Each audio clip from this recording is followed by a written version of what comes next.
Through the years, the name Marley has become almost synonymous with more than simply music, but a symptom of a worldwide movement of peace, solidarity, and disobedience. A man is born to a heritage which is a jail and a kingdom.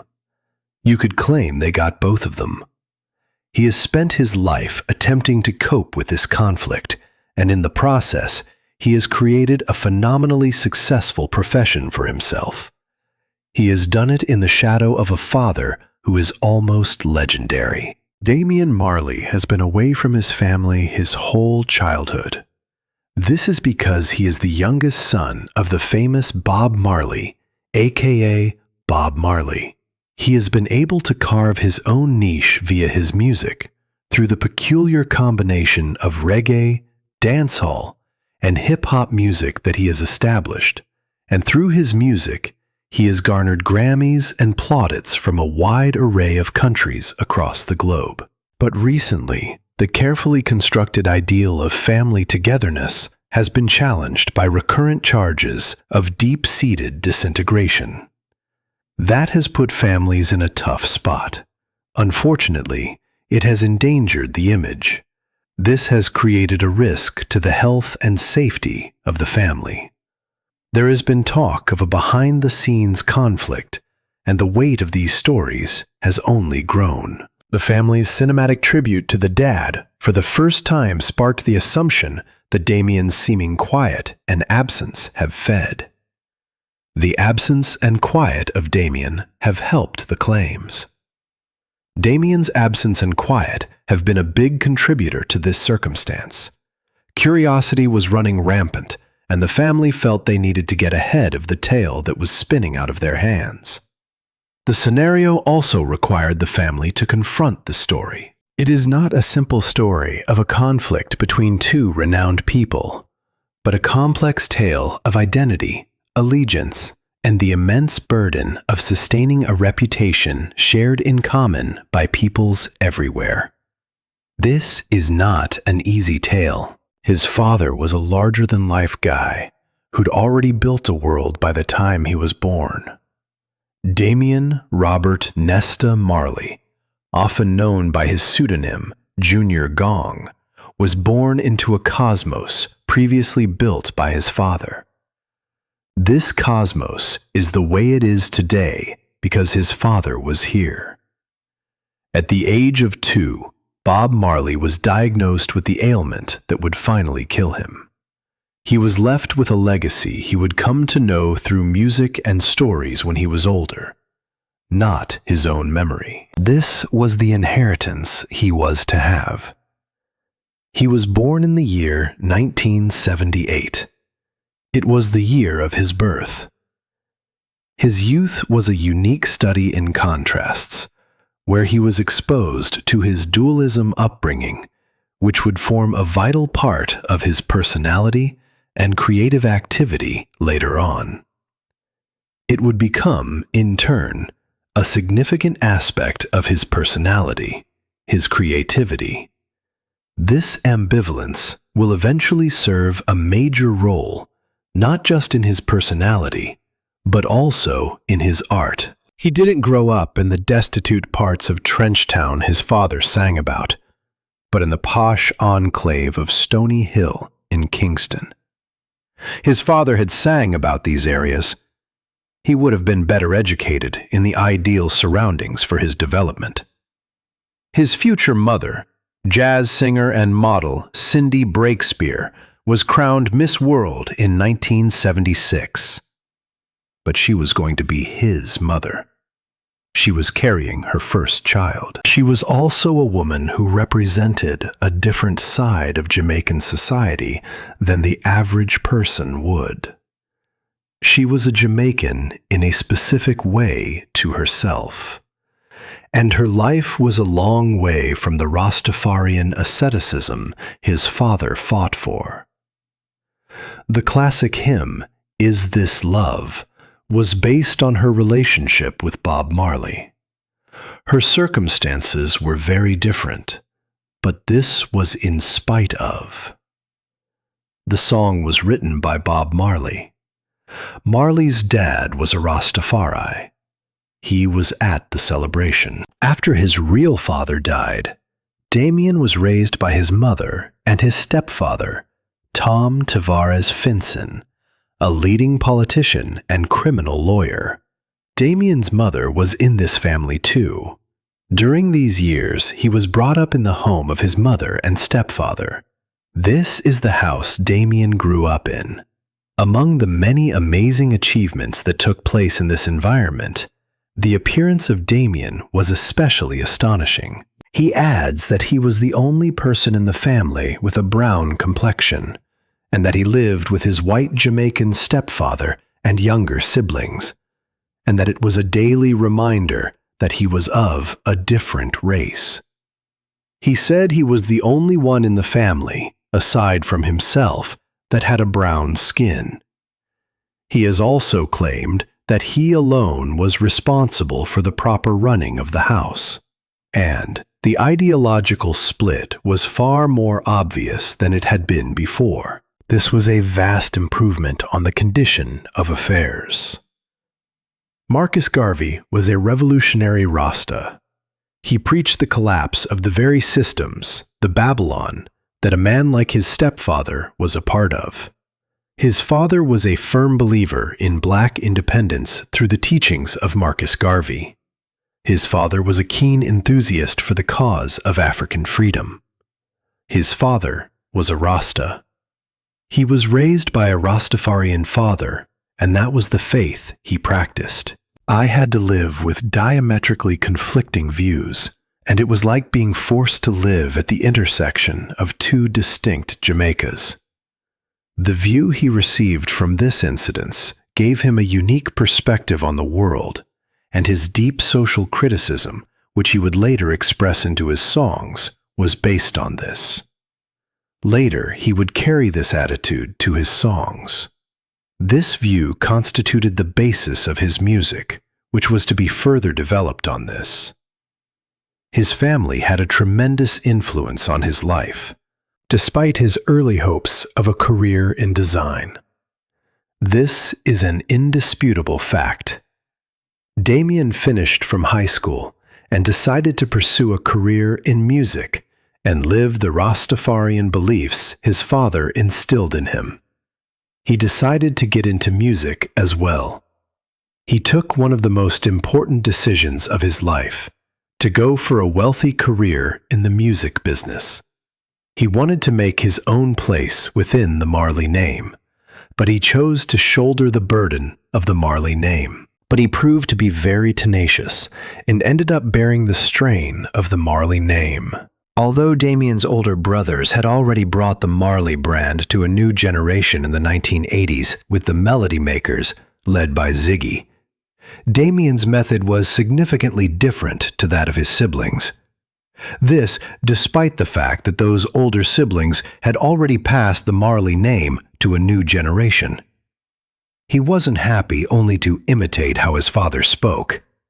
He was looking for something that required a more subtle touch. He's mixed into his music the roots reggae that was such a big part of his boyhood, the growing intensity of dancehall, and the lyrical sophistication of hip-hop. This was done through the insertion of elements of both genres at the same time. In his American career, he achieved a level of commercial success which had eluded even his legendary father. It was the combination of these creative attributes that made it happen. With their help, he was able to do this. Bob Marley and the Wailers were massively influential worldwide, but never got into the US top 10. Even though they were a huge name, this was despite the fact that they had a significant presence in other parts of the world. The inspiration for the song came from Damian while working on the seismic hymn, Welcome to Jamrock, and he'd had a platinum hit with his groundbreaking collaboration with electronic dance music producer Skrillex, Make It Bundem. He'd done the impossible. He had made the Marley sound seem as if it was of the past and of the present at the same time. On the other hand, This feat brought countless questions and comparisons to a father that he hardly knew, a ghost, at the same time mysterious and the most known characteristic of him, and the things which he had done. Thus, it was during the full time of his flowering. It was something he had to confront, and he could not avoid it. Soon after this internal struggle over identity began, the broader populace was inundated with tales of an external struggle. Then the people began to hear rumors. That said, this was all on top of the fact that the struggle itself was hard. This debate strained his connection with his own brother Ziggy, and this fight jeopardized the carefully maintained veneer of unity that the family had been trying to uphold. Rumors of a fight between Damian and Ziggy Marley are said to have appeared out of nowhere, and there is no proof to substantiate the claim that these stories are genuine.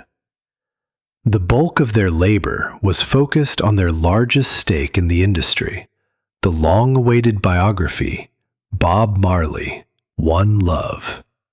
Ziggy and his sister Cedella were executive producers and the main caretakers when their father's story was presented on television. They were management. So they were. It was their job to make sure the information was totally true. It was a great success at the box office and had an incredible opening weekend. This resulted in a substantial number of reviews being underestimated, and it had a great opening weekend.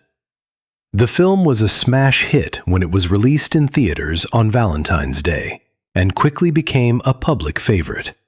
By contrast, the artistic choices made behind the scenes gave rise to controversy and mistrust, since they were unique, since they were made for the first time.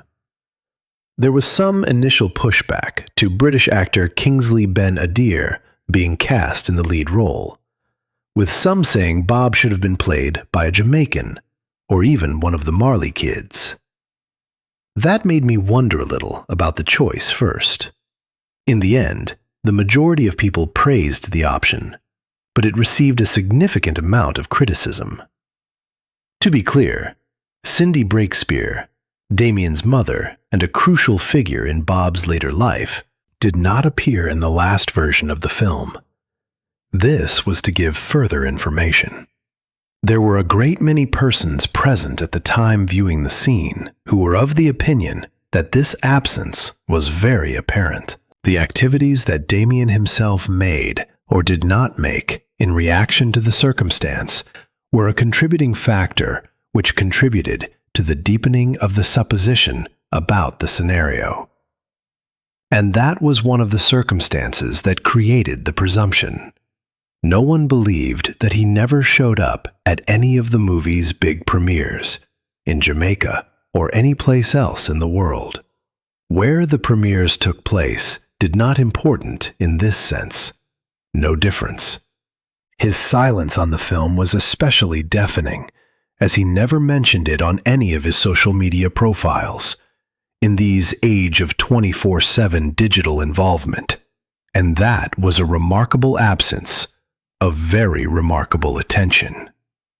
What was remarkable was that the film was no longer being promoted. He also wasn't involved in the picture-heavy marketing efforts. Damian was at a non-violent demonstration against his own family. He felt his mother had been humiliated. That's how the story began. And then it just started to develop on its own, without any planning, without any assistance from anybody. The reports that Ziggy had been in a large fight became the most important subplot by the time the movie was released to the public. During the same time period the movie was produced. Finally, after what seemed like an eternity, Ziggy found the strength to break the silence that had fallen over the family. The boom grew louder and louder, the terrible sound increasing in volume with each passing moment. In an interview, he addressed the claims square on, calling them theatrics blown out of proportion with no real evidence. He said the allegations were not credible in a statement. The fake speculations were immaterial, he remarked. He said he talked a lot with his siblings. My family hasn't been involved in any mass fights like this, he said. Such problems don't exist at our house, he said. He also maintained there was no fight between them at that time. He also said that there was no disagreement between them on anything. Damian wasn't around since he was busy with other work, he said, but at the same time maintained that the Marley family was still united. The explanation came at the same time. He also informed him that the Marley family was alive and well. His last argument was the great reaction the film had from the public. However, he recognized that there is a possibility that some of the critiques of the film were valid. The film had a good acceptance from the audience, it was noted. Many were still left with ambiguity as to what had caused the situation to develop, even if Ziggy's words were clearly an attempt to quiet the storm. The apparently dramatic episode pointed up the tremendous difficulties in dividing a single, significant bequest among a great number of offspring. It was the drama that seemed to be developing that revealed these issues. The Marley brothers presented their own indisputable proof of unity, and they did it in a public and spectacular fashion. There is no denying this evidence. This proof is not to be doubted. They denied any possible conflict of interest that the previous comment might have implied. During the Legacy Tour, a series of concerts held around North America, 5 of Bob Marley's children participated in a variety of musical performances. The concerts covered a wide spectrum of musical styles. The boys' names were Ziggy, Stephen, Damian, Kimani, and Julian. Finally, they concluded that this vacation would be the best thing for them after 20 years had gone by since they last traveled together. This was not only an homage, but a living and breathing symbol of the peace that can be found within a family and the efforts that are made to attain a common goal. There was no sign of a quarrel between them when they were on stage, but there was an electric chemistry that demonstrated the degree of their dedication to one another when they were performing. Between the 5 brothers, they had 22 Grammy Awards to share the limelight. Such is the situation with siblings and sisters who have been raised in great circumstances. The 5 brothers have won a combined 22 Grammy Awards since they were born. They have together won a total of 22 Grammy Awards in their career. The program normally began with video of their father prepping for his set. Then the boys came out to carry the torch and exchange verses on such classic songs as Natural Mystic and Get Up, Stand Up. This was before the boys themselves got to take the torch, and many times this would happen before the boys themselves would come out to carry the torch. This would be performed again and again before the boys themselves stepped out to carry the torch. The meeting was organized like manner. It was a terrific example of the necessity to show respect for each other in the upcoming activities. The performance was more of a constant interchange of energy than a presentation that was hierarchical.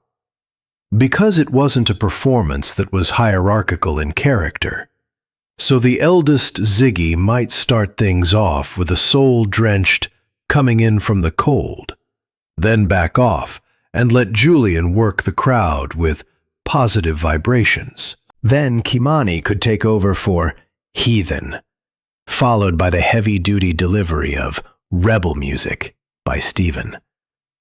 Then the metaphorical baton could be handed to Damian, who would unleash his raw intensity on Concrete Jungle. They worked together in a seamless way, with Ziggy and Steven sharing vocals on the song War, which flowed directly into Damian's lead contribution on the song No More Trouble. A combined power that was stronger than the sum of its parts. This was the realization of the legacy that Bob Marley left behind. It wasn't only nostalgia, it was greater than all that together. They were provided a platform with the idea of giving each brother an opportunity to perform his own innovative musical inventions. The audience was conscious of the fact that they are more than simply the guardians of a name. They are, on top of that, independent musicians. This brought their attention to the fact that they were all of these things. Each brother had a stage on his own. Julian played his song Boom Draw. Kimani performed New Heights. And Steven and Damian performed their song Medication, which is still believed to be their anthem today. All these performances were performed during the event. The journey proved that at the core of the Marley family, through the challenges and the scrutiny, there is still a connection of love and music, and that's a big message. But this is susceptible to public scrutiny. You can see it in that the journey has been underway for quite some time now. Before the book scandal, Damian Marley was busy carving up a career that could be seen as separate from the family name.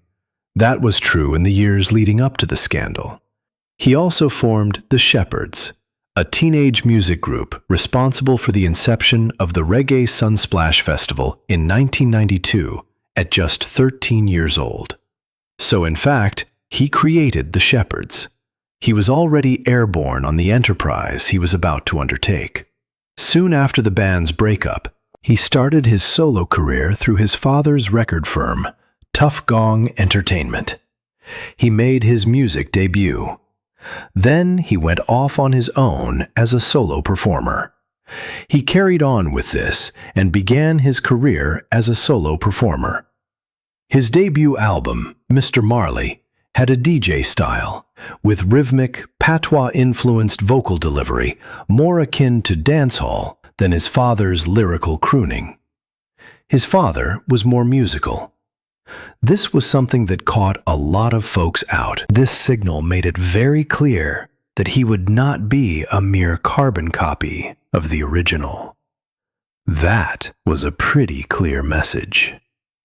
His second album with the same name was released in the year 2001 with the name Halfway Tree. This record was a fantastic personality statement for him, and it was created by himself. His father had come from the slum end of town, his mother from the more affluent side. His mom was from the affluent side of town. It was a gesture to both of his families, not to mention the fact that it was a direct allusion to the fact that he had come from two separate families. Damian is on the cover of the CD. He is photographed in front of the landmark clock tower at Halfway Tree, a cultural crossroads in Kingston. In the city of Kingston, you will see the Halfway Tree. He won his first Grammy Award in 2002 for the album he produced with his brother Steven in the category of Best Reggae Album. The effort won him his first Grammy Award. His dual ethnicity was the source of the title of the CD. He was rewarded with a prize for the record he had set. In 2005, he released his third studio album, Welcome to Jamrock, which gave him the push that put him on the path that ultimately made him a celebrity known all over the world. The CD came out in 2005. This song managed to portray a brutally honest and vivid picture of the poverty and political violence that was consuming Jamaica at the time. The song title is based on the fact that it was able to paint this picture. In short, it was a frightening traditional rhythm for the background music, and the idea came from Sly and Robbie. The song was condemned in the United States for the unflattering image of the island it presented, but its honesty resonated internationally. That was in the song too. One of the lecturers at the college said the song used the metaphor of the inner city to give a powerful warning and call for reflection. This was announced in a statement. The instructor made the comment to us. Also, the album sold over 500,000 copies in the US, and the song was a big hit. The two triumphs were at the same time. Damian made history by winning 2 Grammys in one night, the first Jamaican reggae artist to achieve this feat. This achievement secured his place in the annals of history. He won and achieved many of his goals and accomplishments at the 2006 Grammy Awards, and the music industry rewarded him 2 prizes: Best Reggae Album and Best Urban/Alternative Performance. For him, these 2 trophies were both major landmarks. He succeeded in the latter category and was able to show his music did not fit into the traditional boxes of any genre. This was a most important feat, and he himself might have accomplished it. Since then, Damian has steadily been moving in the direction of the artistic goals he had originally set for himself. In 2010, he collaborated with legendary Queens rapper Nas on a full-length album called Distant Relatives. The record was put out for the public. One of the areas of research that was being explored was an extensive inquiry into the common African roots of hip-hop and reggae. The tracks on the album were spread across the record and covered a variety of subjects, from ancestry to poverty and social justice. It was a critical and commercial triumph, and the album's first appearance on the Billboard 200 chart, debuting in the top 5. The record was starting to take off, and the premiere was coincidental. Some of the profits from the album were to be utilized to build schools in East Congo. In 2011, he joined the supergroup Super Heavy as a founding member, and his collaborative spirit soared to new heights. This was his time to come into his own. And now, he reached levels of accomplishment never before seen. The idea for the project actually came from Dave Stewart of Eurythmics. This attempt gave Damian the opportunity to work with the Rolling Stones leader, Mick Jagger, soul singer Joss Stone, and A.R. Rahman is an Academy Award-winning composer for his contribution to the industry. The trio had a wide variety of musical styles, including rock, reggae, soul, and Indian orchestrations, which only solidified Damian's status of being a versatile artist with a worldwide name. This was because the group was flexible and had a wide variety of musical styles. His 4th studio album, Stony Hill, was another blockbuster in 2017. It was released in 2017. He also earned another Grammy Award for Best Reggae Album for Lifetime Achievements. He titled the record after the neighborhood where he started his life. But through all that has happened, Damian has been a consistent proponent of his musical vision, and he has not distinguished between dancehall and reggae. He has not strayed from the artistic approach that he has built up throughout the course of his painting career. He believes that everything is a part of the wonderfully woven tapestry that is Jamaican culture. He thinks so. He has revived this tradition for today, but also preserved it for centuries to come. He has this perspective and thinks everything should be seen as part of the fabric.